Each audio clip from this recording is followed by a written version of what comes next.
Selamat untuk teman-teman yang sekarang sudah mencapai atau menemukan ketenangan, ya setidaknya terbebaslah. Jadi setiap hari semakin baik, ada perubahan dan ada perkembangan. Ya alhamdulillah, saya ucapkan terus berlatih dan berlatih, karena itu kunci dari kesembuhan ataupun terbebas dari yang namanya rasa ketakutan dan kecemasan.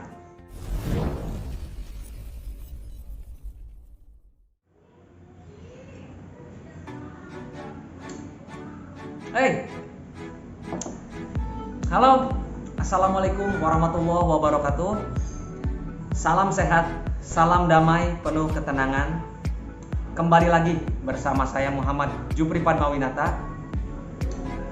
Pada kesempatan kali ini, kesempatan yang sangat berbahagia sekali untuk teman-teman semua, saya mau mengucapkan banyak terima kasih yang sudah menghubungi saya untuk sharing bareng, menceritakan tentang masalah anxiety, gangguan kecemasan, rasa ketakutan yang berlebih, dan psikosomatis.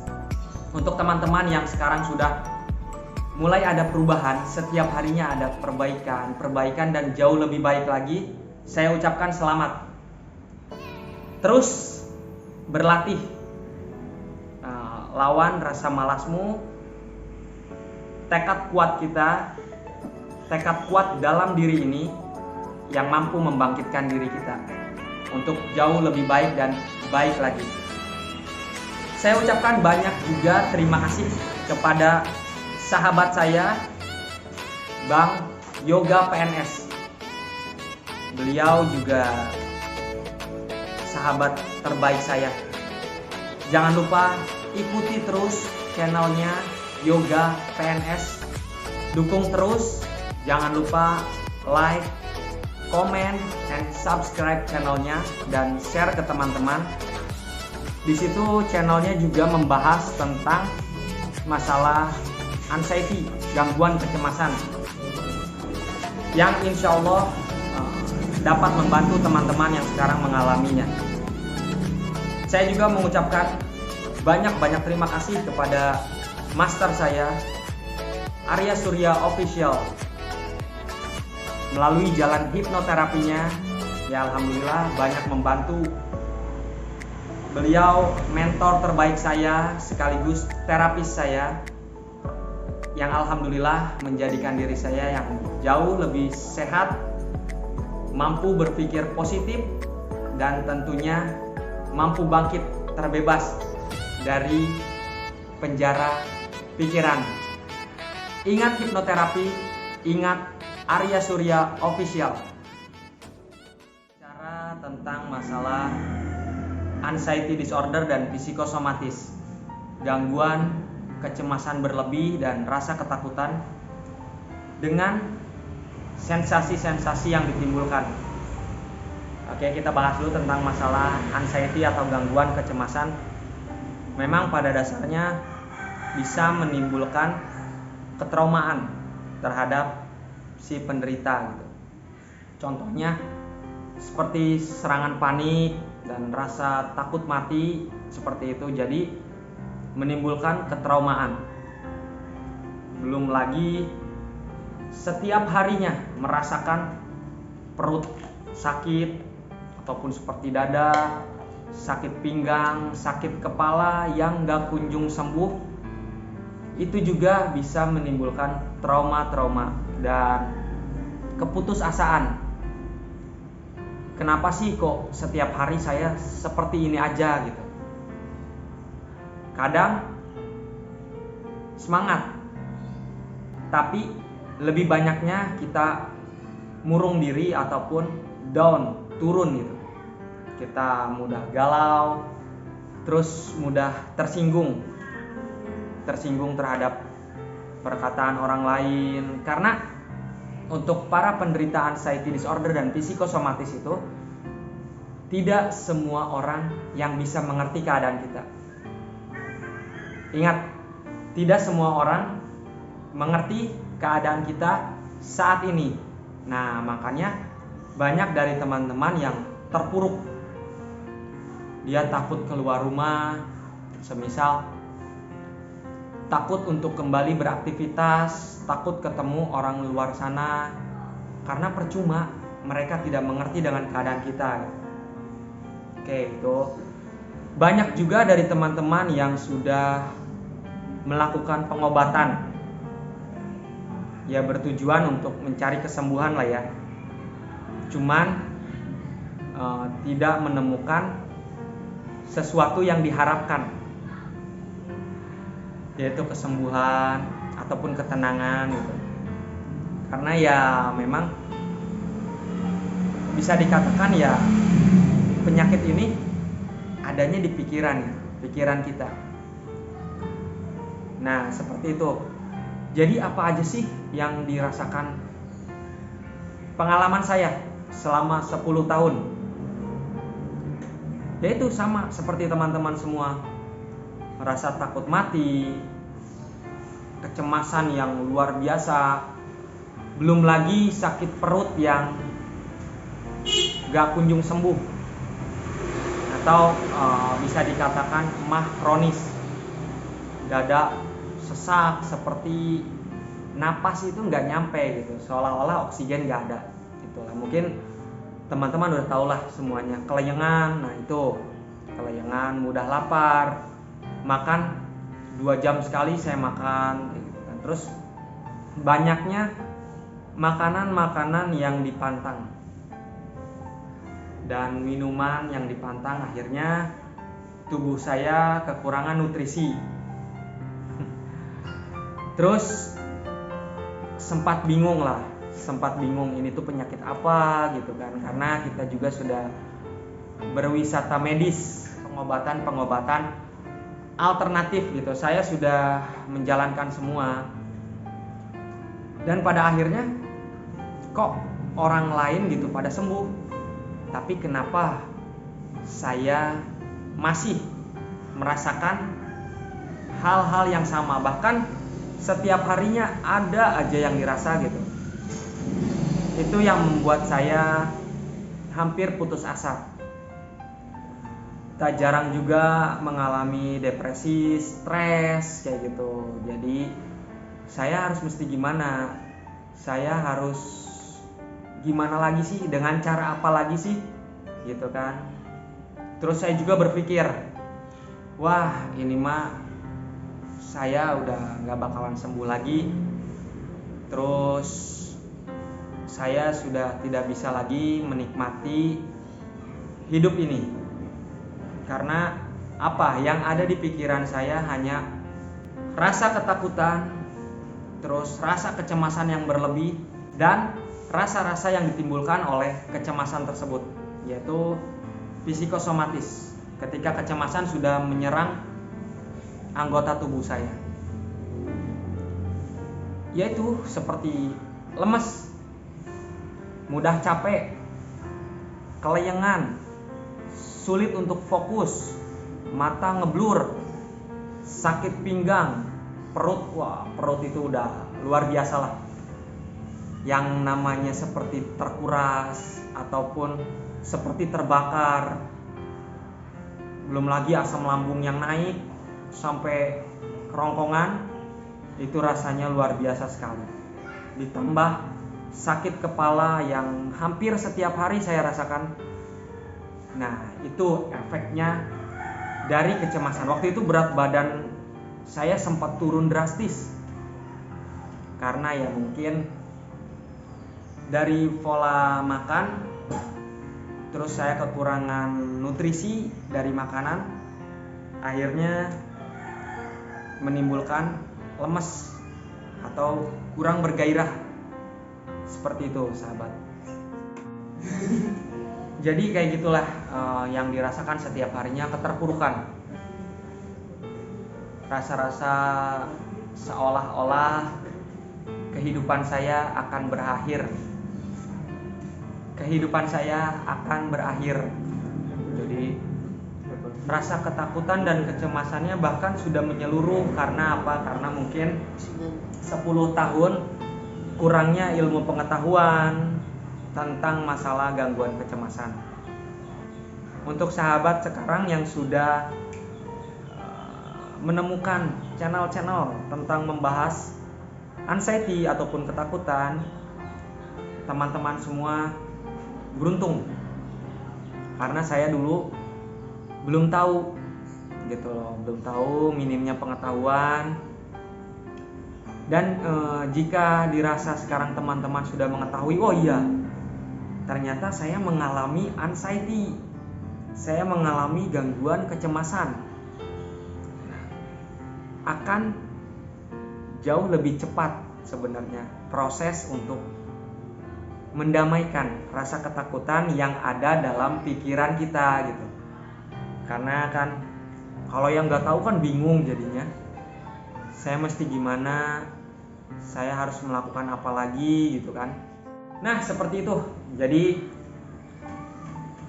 untuk teman-teman yang sekarang baru-baru merasakan atau sedang mengalaminya, ya saya sarankan untuk melakukan ikhtiar. Banyak jalan, yaitu ke psikiater untuk menenangkan ketegangan ataupun rasa ketakutan, kecemasan. Bisa juga melalui hipnoterapi untuk membuang sampah-sampah pikiran, rasa ketakutan yang gak jelas adanya gitu. Tapi seolah-olah rasa ketakutan itu nyata memang. Jadi ada lagi dari teman-teman yang mau melakukan pengobatan, terus takut di perjalanan, apalagi tempat pengobatannya itu jauh lah ya dari tempat tinggal gitu. Terus merasakan, waduh nanti saya di jalan kenapa-kenapa, menduga-duga, saya takut, wah nanti saya mati di sana. Nah kayak gitu, itu tuh sebenarnya pikiran-pikiran yang hanya sifatnya menakut-nakuti. Rasa kecemasan kita yang terlalu berlebih, karena itu muncul hasil dari pemikiran kita, karena kita selalu berpikirnya negatif setiap harinya, maka muncul dan itu tuh tertanam di pikiran bawah sadar kita, seolah-olah memang nyata. Karena jika sudah masuk ke pikiran bawah sadar kita, tertanam, maka rasa-rasa itu akan terus muncul gitu setiap harinya. Efeknya apa? Cemas terus, takut terus, gelisah, gak ada kedamaian, dan yang lebih parahnya lagi, sudah mengganggu pola tidur kita. Makanya banyak dari teman-teman yang mengalami anxiety, gangguan kecemasan, itu mereka mengalami yang namanya sulit tidur, selalu gelisah. Walaupun dia bisa tidur, itu tuh hanya sementara, dan dia tengah malam terbangun lagi.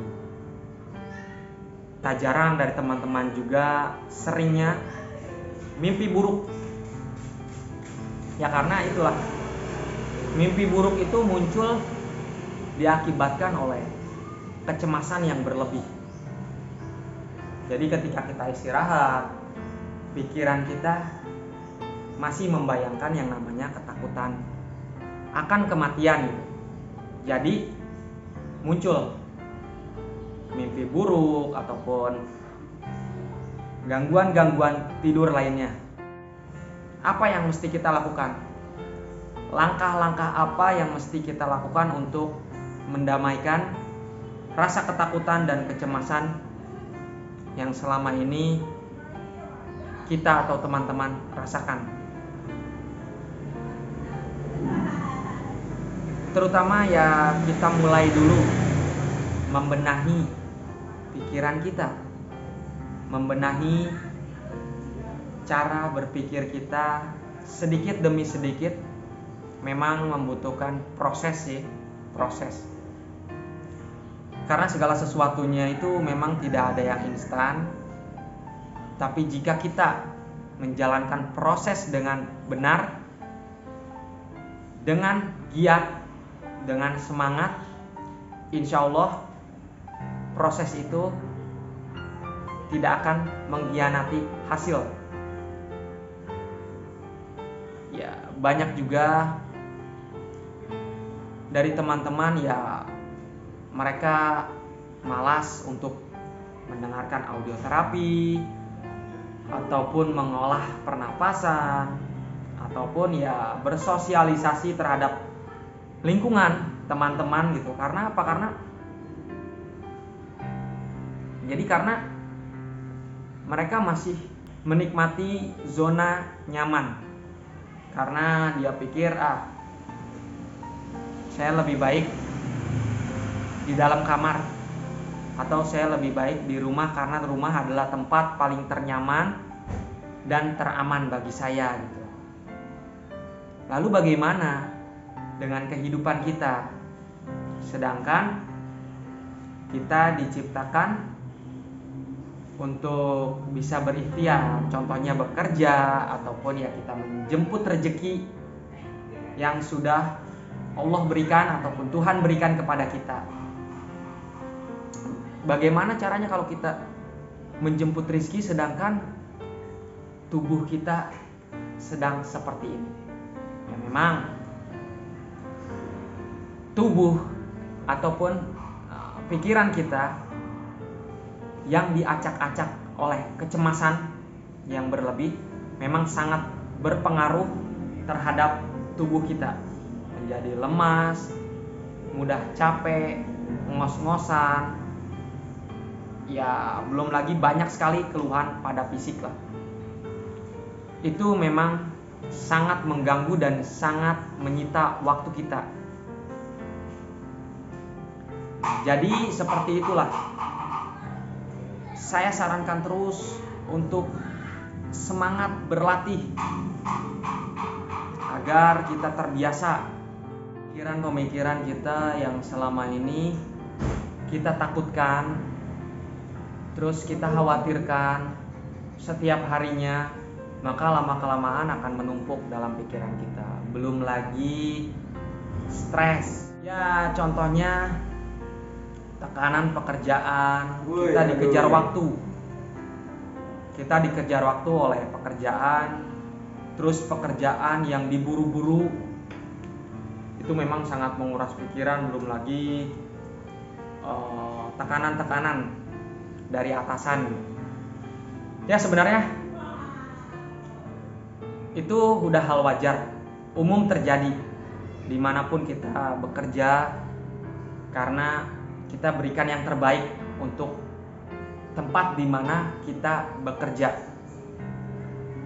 Cuman kayak gitu, kita usahakan jika kita sudah melakukan yang terbaik menurut kita pasrahkan lagi. Kalau memang itu belum baik lagi, ya udah, karena itu batas dari kemampuan diri kita.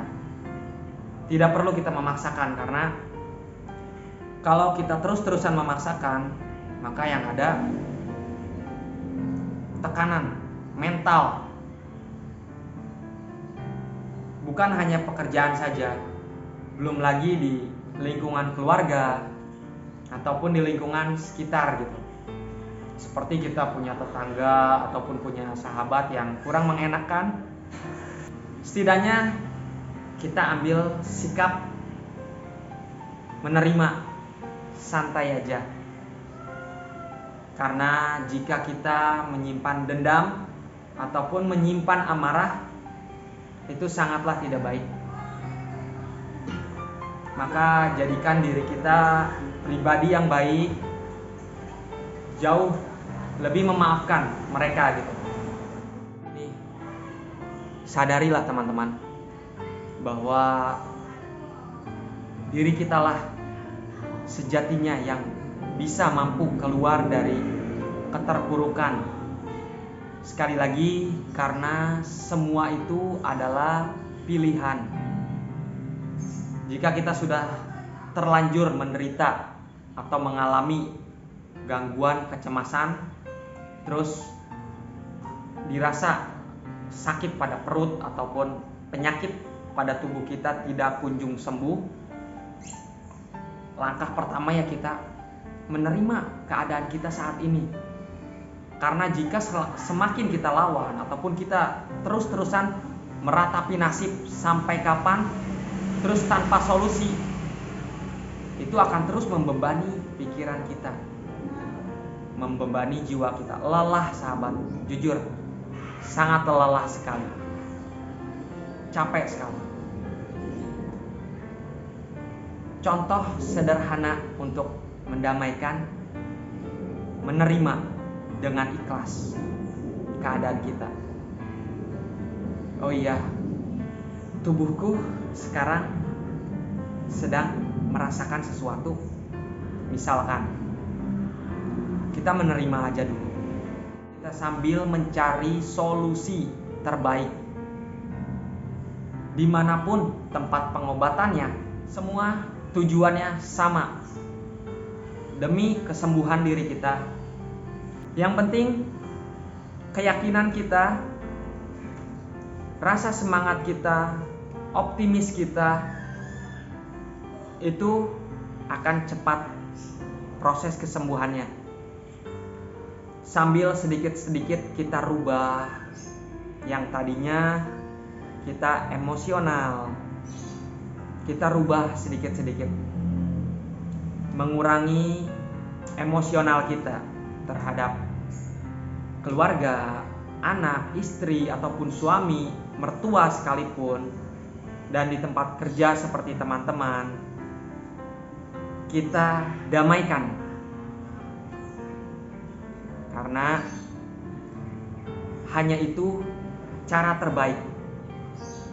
Saya sudah melakukan itu semua, bersosialisasi kembali dengan teman-teman, lingkungan, kita merangkul semuanya gitu kan.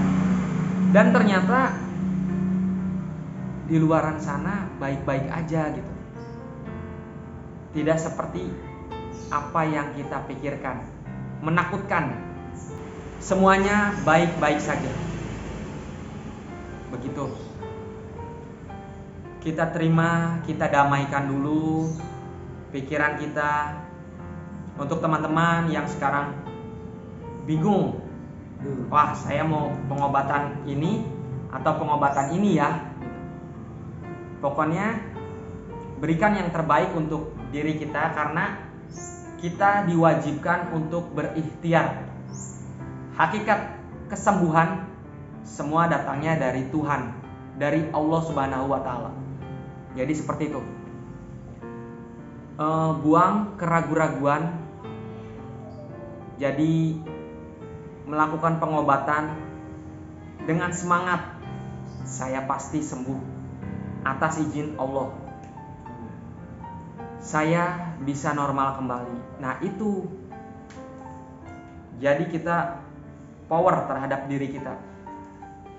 Kita kalahkan, kita damaikan rasa-rasa ketakutan kita. Seperti takut di kendaraan. Wah saya mau pengobatan, semisal, wah nanti saya di jalan takut pingsan, nanti di perjalanan saya takut mati, jangan-jangan saya mati nanti di sana. Itu pemikiran yang kurang tepat. Memang dirasa seperti seolah-olah nyata gitu, tapi sahabat semua sadari, itu hanya sampah-sampah pikiran ataupun pikiran-pikiran negatif yang sifatnya menakut-nakuti kita, kekhawatiran kita. Jadi kembali lagi kepada diri kita, bahwasanya semua baik-baik saja. Dunia di luaran sana semua baik-baik saja. Saya sudah bisa melewati itu semua. Pengalaman saya, dan alhamdulillah sampai saat ini Allah memberikan saya umur panjang, dan setiap hari, semakin hari saya semakin sehat. Ya, jadi poin terpenting adalah hindari stres. Hindari stres, kurangi, kita redam emosional diri. Terus lagi kita perbanyak bersyukur gitu. Bukan berarti selama ini teman-teman kurang bersyukur, bukan. Bersyukur dalam arti kata kita menerima kondisi kita saat ini. Kita masih diberikan kesempatan untuk melanjutkan kehidupan ini.